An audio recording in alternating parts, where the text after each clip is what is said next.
Do you want to know how to have a never-ending supply of kale at your house? Not the first thing you thought of when you woke up this morning? I mean, what's wrong with you?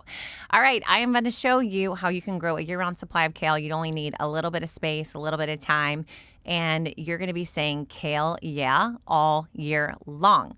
Welcome back to the Grow Yourself podcast. My name is Nicole Burke, and I am so thrilled you're hanging out with me. My goal is to get you into the garden just 5 minutes a day. It doesn't take that much time. You can be a busy person. You can be a business person. You can be a mom, a dad, a sister, a brother, a kid, a grandkid, a grandparent. The garden is for all of us, and kale is for all of us too. I was just reading this book, How Not to Die. Have you heard of it? It's a great book to read right before you go to sleep, if you know what I mean.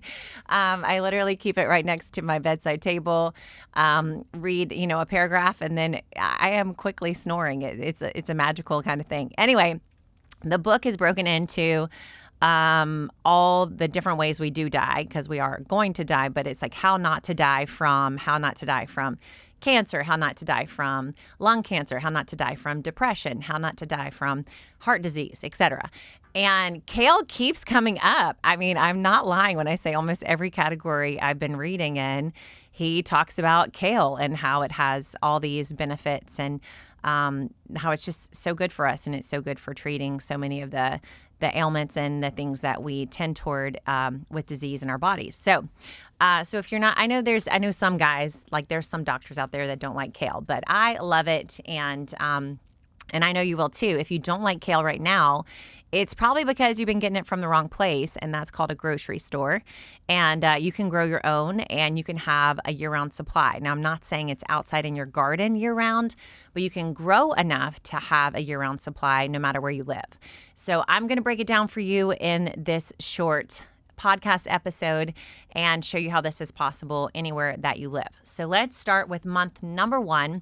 And this could be November, December, January, February, somewhere in the colder parts of the year. If you're listening and you're in the Southern Hemisphere, welcome. And flip that. So do this when it's your winter. Okay, so you're going to start your seeds indoors. You do not need a lot of plants, all right? So you're only going to need, depending on, like how many people you have in your family, you're going to need, say, 4 to 12 plants of kale. That's about it. I always overdo it on the kale and like fill out the whole seed starting tray, and it's just too much. So you're going to start with some seeds. These are my favorite kinds of kale. I love Toscano kale, otherwise known as dinosaur kale. Those like the huge, tall kale plants, the ones on my book. I'll see if I can find them, but they're huge. They're the dark green. They make the best kale. What do you call those? Kale chips. I love Toscano kale. Those are going to be the huge plants. You want to start at least 4 of those seeds indoors. Then you're going to do, my next favorite is blue Scotch curled. That's a really nice, tightly curled kale. It doesn't have nearly as many pest issues, and it's just delicious in salads, super crunchy.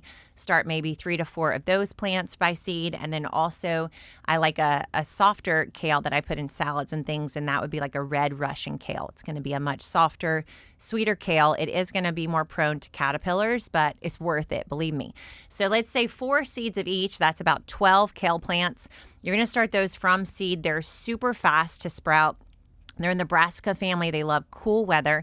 So that's why we start them indoors. You don't need a big, massive seed starting system. You just do need an artificial light, though.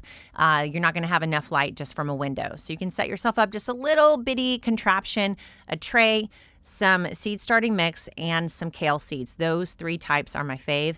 And then put the light really close to the seeds as they start. So it's going to take about 2 weeks for these seeds to start to grow and to set off their first true leaves. They're going to sprout faster than you expect. It's going to be like 2 or 3 days, and you've got this little tiny sprout coming out of the soil. But by about 2 weeks, you're going to start to see the first true leaves of that kale. Then you want to make sure that the kale's getting light right above the leaves, and let it mature to have 4, 5, 6 leaves before you are ready to put it out into the garden. So at this point, we're probably in late February, early March, depending on what your climate's like. What you're looking for at this point is that there's still a chance of frost. You're at least probably 60 days before your last frost of the year. And the top like 3-4 inches of your soil is workable. So I love to garden in raised beds. So that's where I'm planting my kale. You might be doing it in the ground. You need the first 3 or 4 inches of the ground to be warmed up and workable, which means you can stick a shovel in it and move the soil around. All right. It doesn't have to be completely defrosted at this point or thawed, but you do need that top 3 or 4 inches. So then you're going to transplant these into the garden space. You want to give each of your kale a full square foot. It needs a full square foot. These kale are going to be huge plants. I can't say the word huge big enough for you to get it. Okay, it's going to be a huge tall plant, a wide plant. You need to give it each a square foot. So I like to plant it either right down the middle of a bed or in the corners of the bed. I'm not just going to do one bed of kale. I'm going to mix all different other kinds of plants in with it, but you want to be sure the kale gets a full square foot. So plant it into the garden. Give each plant a full square foot, and it's going to go in at least 60 days before your last frost. This plant is already well established. If you missed the boat on this, if you're listening and you're like, dang it, I am 2 months too late and I can't start kale or it'll be like summertime. You're just going to go to a local nursery, look for some kale and buy it from them instead. So then you're going to put your kale into the garden. It's already got 4, 5, 6 leaves on it. Believe it or not, you can take your first harvest at this point. So you're going to go to the base of the plant, cut the outer leaves, maybe just 1 or 2 off of each plant, and have yourself your first ever homegrown kale salad. You could put this in a salad, a soup, you can make a smoothie with it, however you want to do it. But this is going to be about 4 to 5 weeks after you started those seeds. You've got your plants in the ground and you're just going to cut a few lower leaves from those plants. Okay, so now we are around 60, 50 days before the last frost. And every single week, you're going to come to those plants and cut the lower and outer leaves. So you're going to be making smoothies and salads. You can make sauteed dishes, whatever you want to, beginning, 50, 45 days before your last frost. You want to make this a weekly routine where you pull from the plant. So these plants, they are spurred on to create more leaves when you harvest from them. So the more you cut on those lower leaves, the more you stimulate the meristems of the plant. The meristems are the cells at the edge of the leaves and in the heart of the plant that makes more and more leaves. So believe it or not, you know how they hear, I don't know if that story is true, where like when you cut your hair, it makes your hair grow faster. Is that true? I don't know. But when you cut your kale, it makes your kale grow faster, okay? I know that to be true. So you want to harvest from the bottom, the lower part of your plants every single week, beginning at, this 5th or 6th week since you started your seeds. When you get closer and closer to your last frost date, this is when you want to start harvesting to the point where you use some and then you freeze some. All right, so you're going to cut enough each week where you can make your own salads and dishes and smoothies. And then you're going to take some, you're going to rinse it, give it a really nice rinse. You can even dip it into some vinegar water if you want to. I don't think that's necessary, but rinse it well, dry it off well, and then you're just going to put it into a sealed container. So you can do a Ziploc bag or a sealed glass or plastic container and put it into your freezer. You can stick a ton of kale leaves into these bags and in containers because they're just leaves, right? It's literally like little pieces of paper that can just stack and stack and stack on top of one another. So each and every week, harvest a little bit to use fresh and then take the other half and freeze it.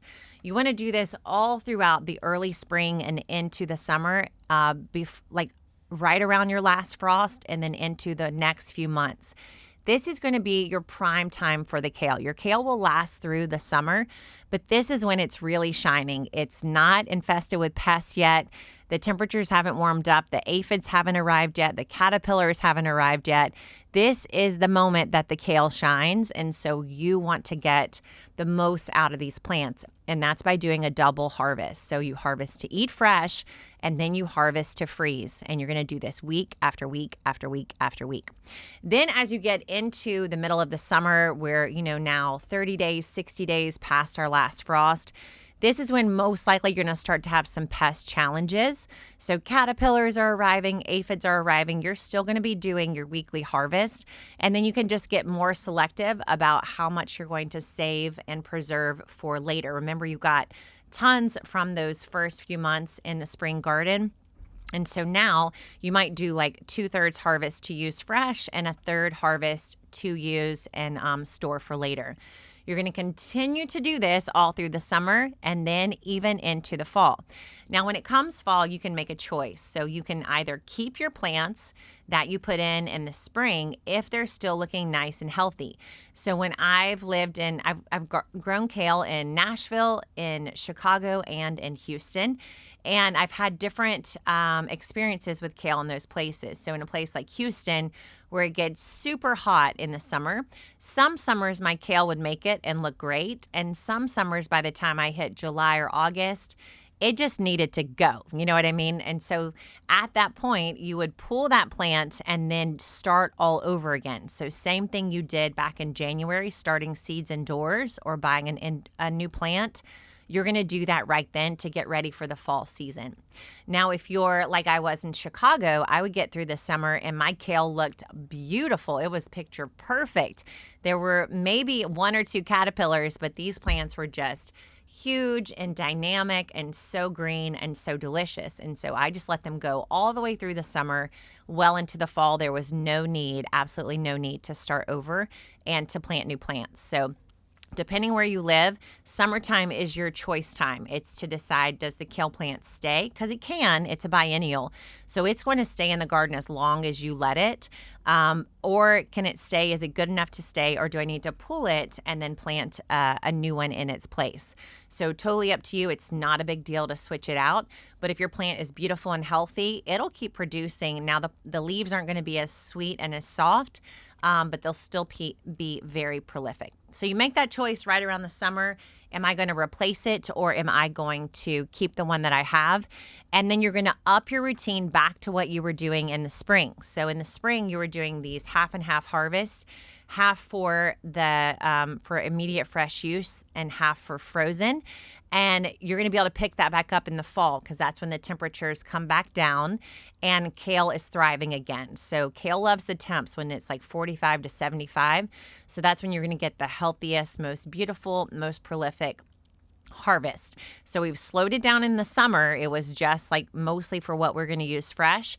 But now when it comes to fall, we double up our harvest again, harvest some to eat fresh and to freeze. And then that brings us to wintertime. So whenever that hits for you, whether it's October, November, December, January, when finally the garden is completely shut down, things have just frozen over, you just head to the freezer and there you will find all the kale that you need for any winter dishes.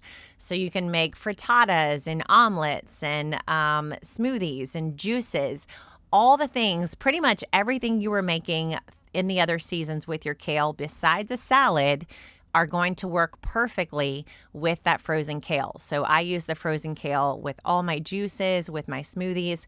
And the great thing was I preserved that harvest the second I harvested it, right? And so all those nutrients are bottled up in those greens. They weren't shipped across the country.